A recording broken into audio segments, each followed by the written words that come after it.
Hello and welcome, and in today's video I'll be showing you the top 10 most common Ark tames, as in everyone really kind of has these creatures. In at number 10 I'm putting the Barionics, and for me this is just such a staple, and I do see a lot of PvE players alike. This is kind of PvE based as well. I'm not going to bother to do a PvP one because I have no idea what that space is like, and you know, I don't really want to get everything mixed up and a little bit wrong because I really am not a somewhat expert in that field, whereas I would say I'm pretty well versed in the PvE space, as I've been a PvE up player for a while. The Barionics is just the king of caving though. There is really little creatures that are actually best in this, and as considering it spawns on the island, it's got such great mobility, it's got that spin attack, section stun creatures up to the size of a Megalodon. This really is one of these creatures where it's sort of a must-have, and for that reason everyone kind of does have these things and just agrees that they're really good, and they use them for caving on the island. At least on other maps it may differ, but especially on the island you're going to find a lot of people taming these things. Next up I've decided to put the Derry, the Tickle Chicken, with its saddle being unlocked at level 69. Nice. That's not the reason why it is here though. This is just one of the best fairy gatherers in the game. The Moss Chops is a great one as well, but I find more people are taming fairies than Moss Chopsers. And obviously these creatures are great for the dragon boss fight too, and you'll find a lot of people using these things for general combat scenarios. That's actually why they're a pretty decent SOTF creature when that was actually around, because I'm pretty sure on ASA, SOTF, that is completely all gone now. It's been replaced with Bob's Tall Tales. Rest in peace. Had high hopes for it, but I guess it wasn't there to last. Or if it's still there, then barely any people are really playing it. But this creature really is one of those where it's like you sort of need one of these things for those resources that it gathers, and it's really great in combat scenarios, and people are generally all very on board with this, and they're like, yeah, this is a creature which we're going to tame. And a lot of people, because of that, obviously have their Xenos, and hence why they're on the list. I've decided to chuck the Maywing next, as this is one of those creatures where really it is just such a great one for, you know, all things when it comes to speed and mobility, and people do really recognize this. A lot of the popular art channels out there are using Maywings to get around. I know Raj Clark uses tons of these things all the time, and I really am a strong advocate for the Maywing. They are great creatures and they're just so useful. Obviously because they don't spawn on the island, there's a lack of full use with all players, and people say to me, well, what do you mean by accessibility of a creature? You know, you buy the game, sure, you have everything. The DLC creatures are locked behind some sort of paywall unless you spawn them in, and realistically people tend to tame the creatures that actually spawn on the map and don't just spawn them in, especially if you're playing on a server. Cluster servers, obviously you can just go over, but most people, you know, tend to stick to the creatures on said map.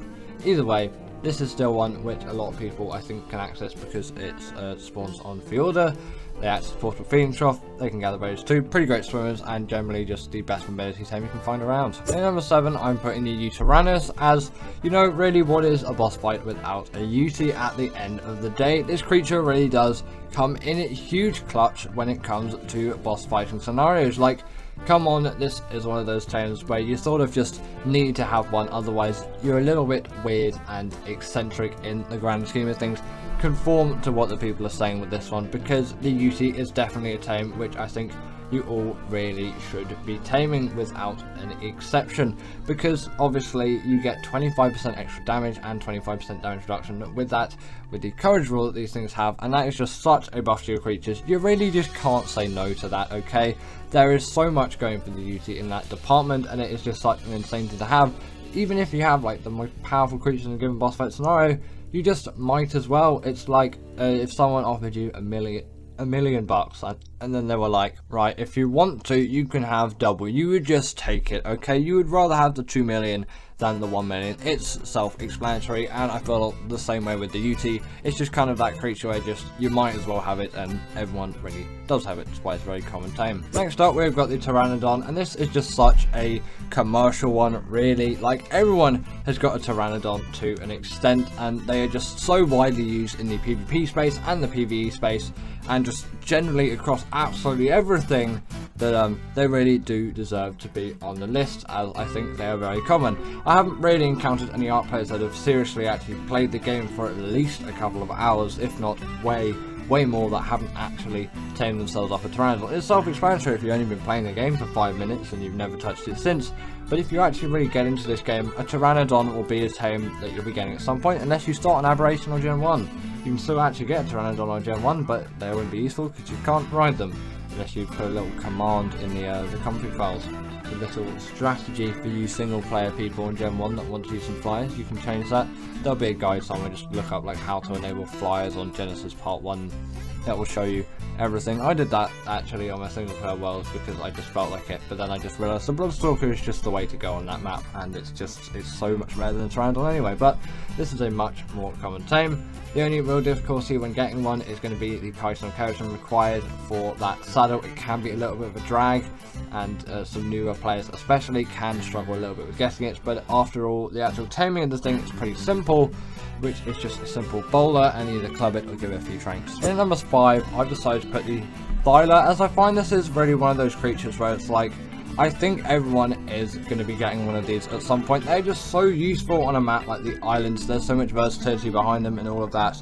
I really feel like you sort of need to have one, and I see a lot of people with these things. Shadowmanes are also quite common and popular, but the Thyler is definitely further up there because obviously it spawns on the island, and actually from now on all the creatures do actually spawn on the island. It does make a big difference, okay, because most people are just playing on the island, really. I know there are loads of other maps out there, but realistically most people have played Ark on the island map. It is the map that is sort of the most popular. Yeah, Rag obviously has more sort of like players at one time and a lot of people just playing on that map, but the island overall has definitely had just more players on it, at least from the way that I view it, especially in single player. Maybe the servers it's a little bit different, and I'm sure the Ragnarok servers are more popular than the island servers, but with ASA stuff as well, the island's definitely been quite a popular one because it's been like the only one there until Scorched was just released, and obviously Spartal Slime as well. But you know, you have to pay for that one now, which you didn't have to originally because paid mods. Either way, the Thyler can also deal the bleed ability and climb any kind of wall vertical surface. It makes it a really great travelling mount, but also very powerful carnivore. Sadly, you can't bring it into any boss fights, but that's not strictly necessary. This is just really a great creature for travelling around and decimating anything you really feel like decimating. Continuing on, I've decided to put the Raptor, as I find, come on, a lot of people are going to have Raptors. It's one of those really early tames that you get, obviously, early on in the game, and it's just going to help you out tremendously along the way, and I feel like people are just the type to actually, you know, maybe buckle down and get themselves a Raptor quite early on, because they're really not too difficult. You simply bowl them and either trank or club it, depending on what you want to do. This saddle unlocks before level 20, obviously tranks are level 21, but still there's not a big gap between that, and the note one can easily net you all the levels to get there in a matter of minutes, really. You'll find no difficulty getting to that level. I'm sure even on official rates, those note runs are going to make that process a much more of a breathe, let's say. And once tamed, you got yourself a really fast, speedy carnivore that is capable of doing quite a significant amount of damage. Their weight and stamina and health may not be what you want, but for your first carnivore, they are definitely going to work for you, and they're going to put in the effort. If you put in the efforts to maybe even tame a somewhat reasonably high level one in the first place, that's definitely going to help you out, and you definitely see the rewards of once you get one, your progress is going to skyrocket. In number 3, I'm putting the Stego, the Parasol and the Trike. I'm bundling them all together. Obviously I've only got the B-roll for the Stego here, but I'm talking about all 3 widely because they are just so heavily used as berry gatherers around the map, and people have reasons for using each of them. The Parasol is probably just the first one you're going to get because it is the easiest of the 3 to tame. The Trike is significantly faster than the Stego, so some people really like it for that reason, but I say the Stego is the most preferable one for me because I still have movement speed leveling on my creatures even in ASA, and they just gather so many berries, and if you level up the stamina to quite an extreme, you're really not going to find them the worst in the world, especially with the likes of cryopods and all of that too. You're not going to have the largest difficulty with getting these things about. At least I don't, and for you that may be different, but for me, I don't really struggle with the travelling around these creatures. I don't find that is too much of an issue just because of how many berries they seem to gather and the size of them, and just a huge versatility. For PvP players as well, these are great tight soakers. So is the carb enemies too, although that's not going to be included on this list because comparatively, not many people are going to be taming the carve enemies compared to something like the Stego. The Stego and the Trike and the Parasol are obviously the more popular tames. In at number 2, we have got the Argentavis, and this is just one of those creatures where it's like everyone really should tame an RG at some point, and everyone sort of does have an RG in a way. Like, it's one of those creatures where if you don't get it again, you're being a bit of an eccentric, unless obviously the map does not support said flyer, aberration, and Gen 1 of course. Whereas all the other maps, as far as I'm concerned, or at least all the other maps that are native to the game, will allow flyers. I'm not sure about modded maps, there'll probably be some others where flyers are again not allowed on the maps. These creatures though are so great at carrying metal, crystal, and obsidian with 50% weight reduction on them, and they can carry so much of a wider range of creatures compared to something like the pteranodon. Although a little bit more effort is involved with taming, they definitely do give that back in the use of this creature. Having a much higher weight and stamina stats with better health and damage too, you really are going to see the benefits in using a creature like this compared to a pteranodon. Also, on top of that, their saddle acts as portable smithy, which is really nice, especially if you're doing some cave runs and after Pro gets your armor. If you've got some metal on the saddle of this thing, you can just nip over to the next cave while repairing your armor with no issues whatsoever.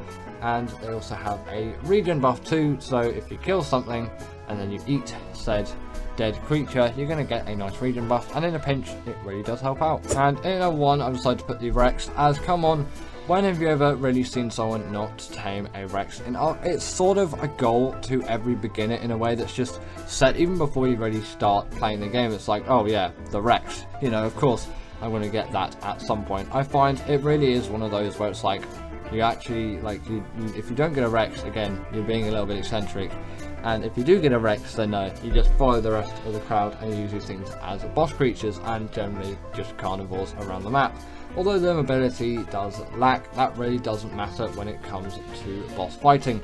Their health is just so much better than a lot of carnivores that you'll find across the island. They really do deserve to be tamed widely for boss use, and when paired with the UT Courage Roar, you're going to get even more out of these creatures, and they really are the prime solution for all the maps on the island. While the Megatherium is better for the Broodmother because of that insect rage thing, and the Theri is better for the Dragon because of just how harsh it is to carnivores.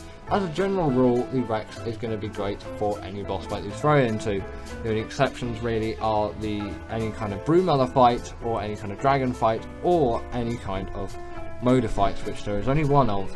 I'm saying with any kind of Broodmother or Dragon because they do appear in sometimes with combination of other creatures there, and maybe not quite the best for the Manticore, but you can still definitely use it. Obviously don't use it for the Moda, that's pretty self-explanatory though. You know, that thing is literally an underwater boss and all, and Rexes aren't particularly well known for swimming very well. And in a sort of number 0 spot, I've decided to put the Dodo because, after all, isn't this actually just the most common Ark tame of all? We spawn on a map, we punch out a Dodo, and we feed it some berries, and then boom, you've tamed yourself a Dodo. Yes, obviously it can be used for simple kibble as well, and it's quite effective for that. I find, you know, a lot of people are just using this thing as just a first tame, and that's very acceptable, and it's a thing that just happens in Ark, I guess.